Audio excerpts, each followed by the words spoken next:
Good morning guys.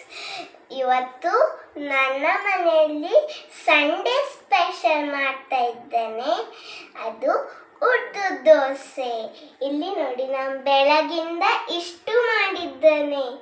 ಮೊದಲು ನಿಮಗೆ ಒಂದು ಮಾಡಿ ತೋರಿಸ್ತೇನೆ. ಮೊದಲು ಎಣ್ಣೆ ಹಾಕಬೇಕು.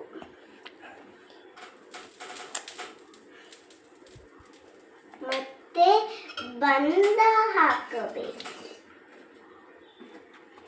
ಬಂದ ಸೆಂಟರಲ್ಲಿ ಹಾಕಬೇಕು.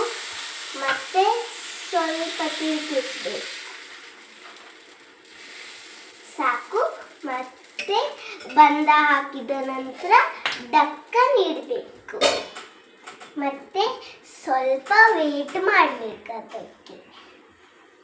ನಾನು ಮಾಡುದು ನನ್ನ ಅಪ್ಪಮ್ಮ ಒಟ್ಟಿಗೆ ನಾನು ಕೂಡ ತಿನ್ನೋದು ಎಲ್ಲರೂ. I love my family. ನಾನು ಮತ್ತೆ ಸ್ವೀಟ್ ಮತ್ತೆ ಚೂರು ಖಾರ ಚಟ್ನಿ ಮಾಡ್ತೇನೆ. ನನಗೆ ಇಷ್ಟ chutney. Bye. Like channel and subscribe for my bell like and I love you guys.